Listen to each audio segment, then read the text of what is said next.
Good morning. Welcome to today's talk show. Today we have Naresh Chaudhary, the CEO of PnP. Partners in Prosperity. Imagine the name itself. Partners in Prosperity. Nothing can grow unless the partners grow in prosperity. Should be a mutual growth. And I see this organization which has wherever they have touched, they made the partners into prosperity. Let us hear more about this from the CEO's mouth. Yes, Mr. Naresh, we would like to know what all about is PnP, the Partners in Prosperity. Yeah, thank you so much, Dominic ji, for giving me this opportunity.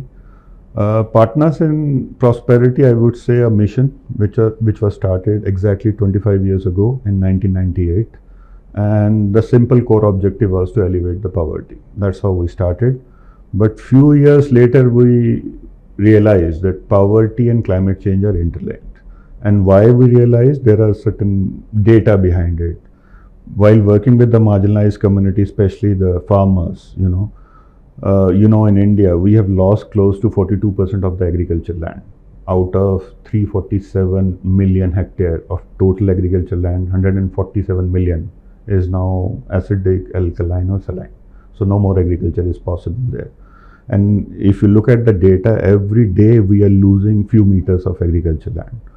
And majority of the farmers in our country are marginalized farmers. So in case if they are losing their agriculture land, so means they are getting deeper into the poverty trap.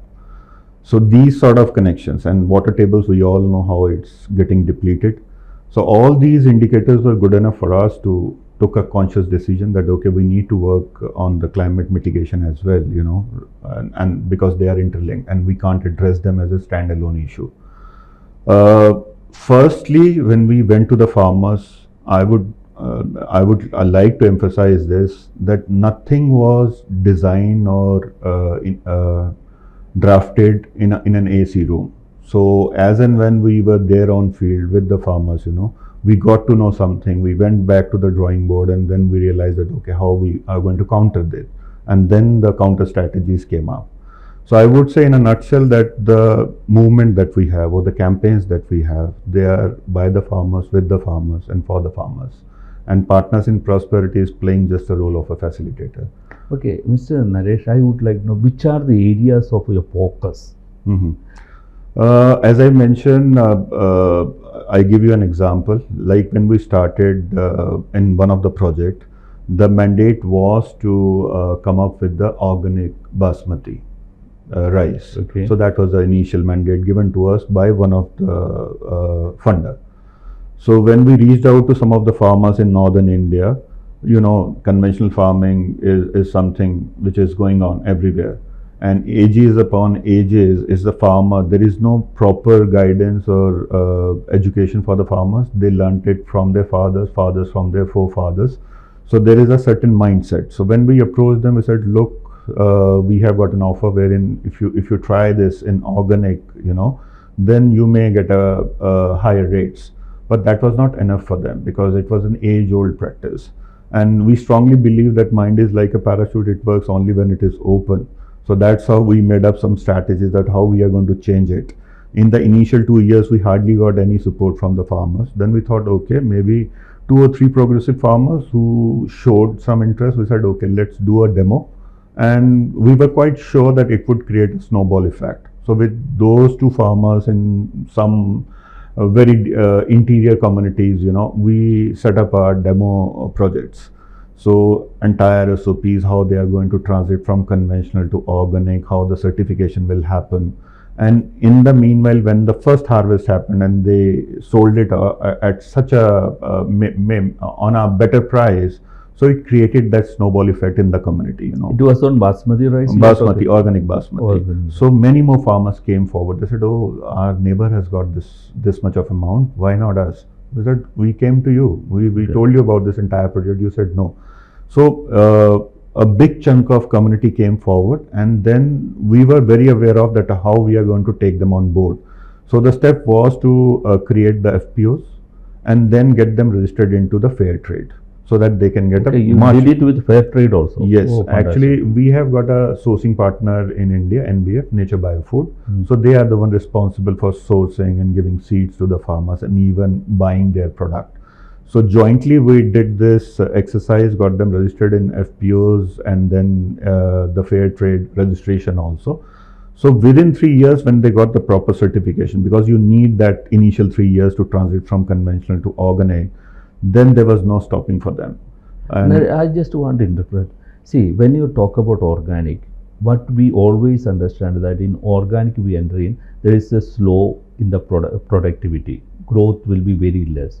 So how did the farmers manage that less quantity coming out? yeah, so here I think PnP, I would say, is a value-driven organization. When we initiated this project, we were aware of that there would be a production loss in the initial 3 years, and we did this discussion with our investors also. We said, look, if you really need this organic certified basmati, then you need to buy this low production and the interim, the transit rice as well. So they agreed to it, and even the initial 3 years when they were in the transition and there was still the residue of the chemicals and other thing present, the buyer, they actually bought that as well from them. Okay. So actually we hand-holded these farmers with the market linkages and the assurance. And after 3 years, when they were fully certified, and if you look at and we are doing this living income study year upon year just to gauge what sort of an impact our initiative is making in their life.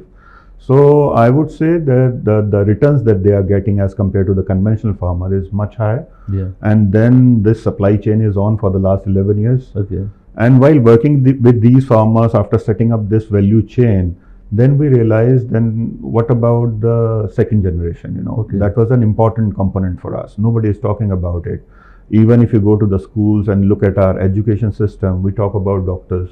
We always motivate our kids to take either doctor, say the chartered accountant, or the engineer, or maybe some other option. But nobody talks about agriculture. So we thought this is a big miss, and we have a good example of Philippines, wherein the average age of farmer is almost 55 years. And after so many years now, government there is running a massive campaign wherein they are asking students to take up agriculture also as a profession. So we thought this is a big miss, and we are steadily going into this direction as well. So we need to do something. So we came up with a livelihood program, Skill to Scale. The name of the campaign is Skill to Scale, wherein we targeted youth in the age group of 18 to 35.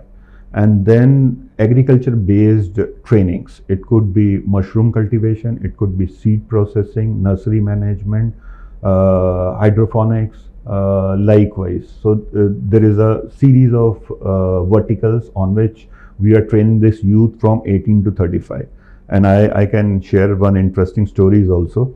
So in one of the farmer mobilization session for this skill training program, so we were there with the youth and we were talking about that many of the youth, they don't know how to operate the mechanical equipment, especially the tractors.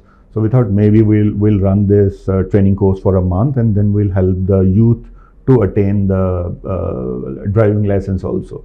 So one of the ladies sitting in the corner, she was not the part of that group. She came to us. She said, look, you are coming up with this campaign or this vertical, and again, who would enroll? It's only the male. Mm-hmm. What about the females? Do you think we are any less? Can't we drive the tractors? So that was actually, it's coming from the community. Then immediately we conceptualized a program, tractor training only for the ladies. Okay. And we have trained close to 70 ladies in the last couple of years. And it's not about the training, it's taking the training to a logical conclusion wherein we got them their Pakka driving license made. And now these ladies, even they are helping their family in cultivation. Even the farmers who cannot afford, these kind of tractors, so they are approaching them, paying them some money so that they can bring the tractor to their smaller field and can help them with the cultivation. So it's somehow, what you say, the gender equality. Okay. If I say agriculture, what image will come to your mind? You will think about a male, farmer with a turban on, So why not ladies? So this became an integral part of this livelihood program. So today, if I look at and especially the ladies, who were actually confined to their four walls, doing only the domestic work. Now today they have formed their group. They are doing the mushroom cultivation. They are running this nursery management program, vermicomposting, and then they are adding on to the income of their family also. So that, I would say, is taken up by the community very well. Then while working on this livelihood, we realize how we can reduce down their living, day-to-day expenses to further extent. Because majority of the farmers in India are marginalized, they're totally dependent on agriculture. So in order to make them resilient, what else can we do? So we look at their houses, the LPG that they were using. So LPG, we thought maybe the cylinder or a couple of cylinders are for under the subsidies, but unfortunately the farmers have to pay for the refill again. And our farmers, they openly said that after to fill, the cylinder is lying idle, we cannot afford. So they were totally dependent on the firewood, wherein the ladies were going to the nearby areas in the areas which were surrounding near to the forest. So even the girls were missing out their schools and they were getting into the forest to risking their life to collect the firewood. So we thought this is not a good option. We came up with the campaign of biodigesters, the biogas. And till date, we have constructed almost 5,000 biogas in different places in Uttarakhand and UP. And if you look at the impact, so it's catering to their family. They are not going for the refill of the LPG refilling burden is not there. And more so the dependency on the firewood, which actually leads to deforestation also, and can lead to animal-human conflict as well. So even that part has been taken care of. So now these biogas, after implementing it for good 6.5 years, we realize now this is the time to scale up. So now we are getting ready to construct another 5,000 unit, and already we are reaching out to the farmers, looking at whether they have got the cattle, whether they have got the places, So, and the construction will start from the next month. So this is the scale up phase for the biodigesters. Okay. So Mr. Naresh, if I ask you, what you feel the most impact some project have done? If you want to say these are the 2-3 that have made really some changes the marginal farmer's livelihood. I would say it's very difficult to choose who is a better baby you have. It's very difficult as a parent, So all the campaigns, I would say, are making an impact, and there is a data, there are logics, and there are farmers. Say if a farmer is doing only, say, the paddy cultivation, as I mentioned, and not taking care of anything else, a biodigester, livelihood. So for them, getting into an FPO, getting registered with fair trade, is giving that family a better income as compared to anybody else. Likewise, the territories that we have chosen, like Kurukshetra, this is the words, if you talk about the depleting water tables, so the first name that appears on the word scenario is Kurukshetra.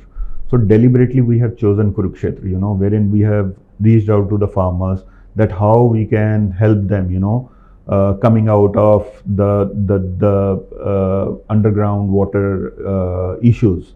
So different campaigns that we have promoted, like for paddy, first time we tried drip irrigation. Though there are many challenges, I would not say that the pilot that we did was successful and we are ready for a scale. There are still certain gaps, and for these gaps, we have got some technical partners also. We are in a formal understanding with institutes like GB Pant, Agriculture University in Uttarakhand. Then we have got Tamil Nadu Agriculture University with us.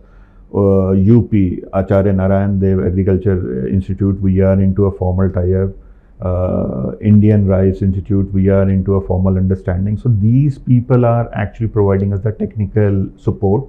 As and when we face any technical challenges, we are not the technical expert for each and everything. So there is a pool of experts who provide this kind of inputs. And now if you talk about the impact in livelihood, I would say many of the ladies who are earning for the first time for their families, I think when you meet them, then you can gauge the kind of pride, the kind of, equality you can see in their discussion, So they are more, I would say, forthcoming. They are more participatory now. And if you look at even the family structure, So earlier they were just a MOOC spectator there. Now they have got an equal voice wherein they also express, they also talk about agriculture, they also give advices to their male members that what to do on the field and what not to. Okay. See, Naresh, I just would like to also know, see, you are doing a lot of work on the carbon aspects. What are the initiatives you are doing in that?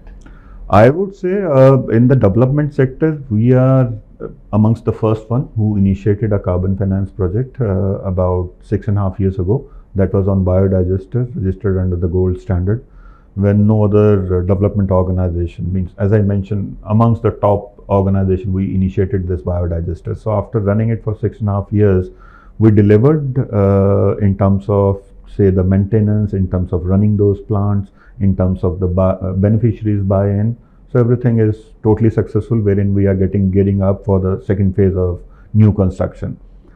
If you look at the ecosystem, it's changing quite rapidly. In the last year and a half, soon post-COVID, I would say, everybody is talking about carbon finance. Even the organization which are child-centric or maybe have some other mandates in their bylaws, even they are talking about environment. Why? Because the ecosystem is moving here. More and more people are talking about, many countries are taking pledges to be a carbon neutral by in the next 10, 15 or maybe 20 years, So eventually it trickles down to the development sector. I would not say agriculture is the prime suspect as far as the greenhouse gas emissions are concerned, maybe at number 3, contributing to only 21% of the total climate change or the GHG emissions that we are getting. But agriculture, in case if we do few things correctly, is just about changing few practices. There is no need to reinvent the wheel. I can give you an example of paddy, wherein stagnant water is a prime requirement, and this is a normal way of cultivating paddy, wherein farmers keep this floods, irrigation, and keep the fields water stagnant, which we feel maybe can be avoided. So we are trying this alternate wetting and drying, which has come to a forefront, as I mentioned, post-COVID, because there was so much of funds available under the carbon finance. But we are practicing this for the last, I would say, 5.5 years on a small scale in different geographies. We collected the data, we collected the evidence, we prepared the SOPs again in consultation with all the leading institute. And then once the blueprint was ready, then we scaled this program up to 125,000 hectares, reaching out to more than 100,000 farmers in different geographies. So we know exactly how this campaign implements and how a farmer can save up to 30-35% of the water in each cultivation cycle, and how it can increase their production as well. So we did this for so many years, and after that, as I mentioned, we are implementing it on such a scale. But when we say carbon finance and the changing ecosystem, there is a flip side also. There is so much of money coming in. There are so many new players coming in. If you look at the organization which started just a year ago or maybe 2 years ago, now they have got the money. So they want to bring the change. Change in the sense is not about on ground. It's about maybe through the data also, So we have seen many of the organizations going to the field, luring the farmer that we'll pay you, say, $1,000, $2,000, give us your name, give us your record, everything. And then they have got a fancy app, put everything there, and then play with the data and come up with the credits, which we strongly believe that it's not going to mitigate the climate risk. If we are going to force the data, if we are not actually bringing the change on ground, then the threats that we are facing, we don't have a planet B, So and the climate change that we are experiencing. So unfortunately, we will not be able to mitigate it.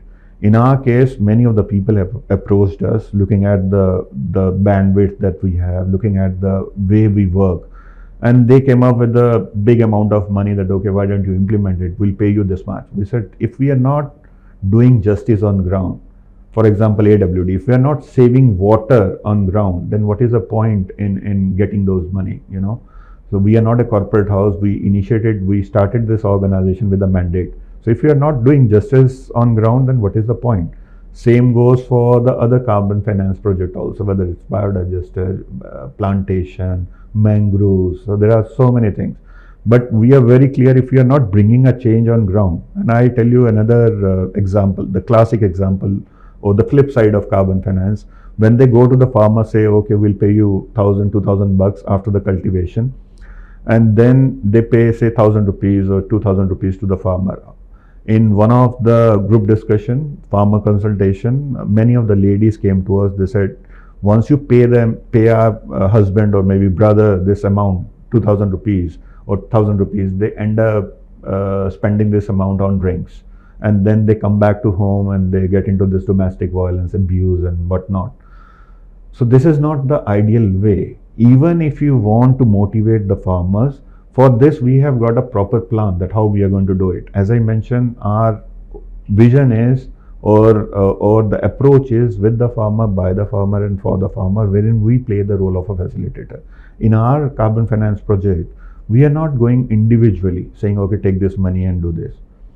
This is I would say, just like tomorrow government says, okay, clean up drive, or somewhere they put up that don't spit here. So means you pay 10 rupees to everyone, please don't spit. So will it bring change? No. And that would not be sustainable. Tomorrow you will stop giving him the money, he will stop doing the practice. In our case, that's why the approach is different. What we do, we constitute groups. We call them progressive groups, water environment groups, WEG groups, comprising of 60% ladies and 40% males in all the villages. And then we play the role of a facilitator. We ask them that, okay, in a community living just few kilometers away, they have lost all the water tables. There is no water for irrigation. Then they start deliberating, oh, this is what the major challenge is. तो ऐसा नहीं है कि हम लोग उनको जाके हमने बोला कि आप लोग पानी बचाना शुरू कर दो. Until and unless they owe the problem, they'll not listen for the solution also. So we play the role of a facilitator. और जैसे इस डिस्कशन में दे केम अप कि हाँ, वो बगल वाले जगहों पे हमने भी सुना है पानी का लेवल बहुत नीचे हो गया है, तो अपनी जगह पे अब हम क्या कर सकते हैं. Then we give them few options. ये कर सकते हो, पानी ऐसे बचा सकते हो, इरिगेशन में ये कर सकते हो, क्रॉप रोटेशन में जा सकते हो. अगर आपके यहाँ पैडी पॉसिबल नहीं है, आप पानी को ज़बरदस्ती निकाल रहे हो, तो आप उसको चेंज करो, आप किसी और चीज़ में चले जाओ. सॉइल की हेल्थ ख़राब हो रही है, in case if is like you are just taking out of mother soil, but you are not giving back. तो कितने दिन चलेगी? आज चलेगी. जितना डिग्रेडेशन हो रहा है आने वाले टाइम में, अपने बच्चों के लिए क्या छोड़ोगे? Then they get into this dialogue and then slowly we share the ideas. Once they buy it, then they implement it by heart. It is not that we push it. And in terms of this, the farmer incentives, this group is responsible. कई बार वो बोलते हैं हमारे यहाँ पे जो irrigation का जो चैनल आ रहा है वो टूट गया है, अब उसके ऊपर से ट्रैक्टर्स आते जाते हैं तो पानी सारा स्पिल हो रहा है. Then they prepare a proposal कि हाँ, ये हमारे यहाँ से इतना प्रॉब्लम हो रहा है, इतना पानी स्पिल हो रहा है. And then they come to us कि भाई हमारा ये पूरा जो हम अगर रिपेयर करते हैं, ये इतने किलोमीटर का स्ट्रेच है, अगर हम इसे रिपेयर करते हैं तो इस पर खर्चा आएगा for example 15 lakh. And community जो कंट्रीब्यूट करेगी वो 1 लाख या 1.5 लाख जो भी, और बाकी आप लोग PnP की तरफ से कीजिए. Then we do it. उसमें फिर कुछ अंडरटेकिंग्स होती हैं कि उसके बाद उनका ध्यान यही लोग रखेंगे, सब कुछ यही करेंगे. इसी तरह से वहाँ ड्रिंकिंग वाटर का कोई प्रॉब्लम है, स्कूल में कहीं सैनिटेशन का प्रॉब्लम है, कम्युनिटी से रिलेटेड और भी कुछ है, तो वो लोग उसका मिल के अपने यहाँ पे आइडेंटिफाई करके कि हमारे यहाँ ये इशू है, कम्युनिटी इतना कंट्रीब्यूट करेगी, रेस्ट आप कीजिए. तो आपने जो ये कार्बन फाइनेंस का जो इंसेंटिव दिया, that is applicable for the entire community and that is going to sustain for ever. आपने 1000 रुपये जाके फार्मर को दिया, फार्मर ने ड्रिंक किया, घर आके खराब कर दिया, तो वो उसका, और कल को आप 1000 नहीं दोगे, होगा अच्छा बाय बाय, मैं नहीं करता काम. Excellent. So I just want to know, Naresh, what is your future plan? Future, I would say, is quite bright. As I mentioned, the programs are going on really well. I am really proud to share the investors or the donors who were there in the last, say, 2 decades. They are still continuing. Nobody has dropped out. And why? After 20 years, same donors are standing with you because there is a quality delivery. That's the reason for the last 20 years, all the donors are stand by with us firmly, and still they would like to continue further. Scale up में जैसे मैंने बोला कि अभी AWD को हमने 5.5 साल एक छोटे लेवल पे करके now we have scale this up in different geographies in India. Mangrove is something we are seriously deliberating. India के अंदर कई जगह पे डिस्कशंस हुए हैं. Hopefully will take this up very soon. And then the other milestone in the next 5 years, if I talk about, is to spread our wings on the international arena. तो उसके अंदर में इंडोनेशिया का एक रेके हम लोगों ने किया है, मलेशिया में किया है, साउथ एशिया में अगर आप बात करेंगे तो नेपाल में हम लोगों ने बायोगैस के लिए एक अपना सर्वे शुरू किया है. श्रीलंका में पैडी है और कोकोनट होता है, तो वहाँ पे उसकी सप्लाई चेन में काम करने के लिए काम शुरू हुआ है. So I would say after 25 years, we have got a blueprint ready. We know if we take our approach and philosophy on a global level, it will be equally successful. तो वो उस चीज़ के ऊपर काम चल रहा है. Fantastic. So it was fantastic. No, see, partners in prosperity. What we understand, they are the people who go and find out the partner and find out actually what are their requirements. Then plan out the strategy how to support them, help them, and make them independent and self-sufficient, reliant. A beautiful way that the PnP is doing the work, and now they are branching out to global. Keep watching Let's Talk Show. Thank you.